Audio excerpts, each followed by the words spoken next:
So, good day everyone.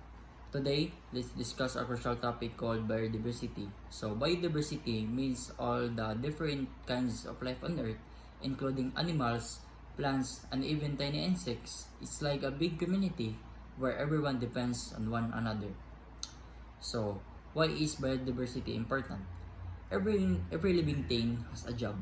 So, we all need these different living things to keep our nature working well. So, biodiversity also helps clean our air and water clean. Trees and plants give us oxygen to breathe and clean the air. Wetlands and forests help filter water so it's safe to drink. So if we lose too many species, our air and water won't be as clean. So many medicines came from the plants and animals. For example, sunflowers can help treat cancer. If we lose these plants and animals, we may not have find new medicines to help us when we are sick.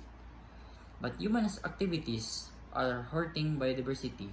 Cutting down forests, polluting rivers, and climate change are making many species disappear. When we lose species the whole time, the system gets weaker. So, what can we do to help? We can protect places where animals and plants live, like parks and nature reserve. We can also use less plastics, recycle, and choose products that are good for the environment.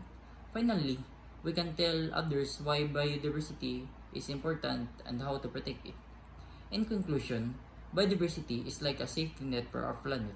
It gives us food, clean air, water, and medicine.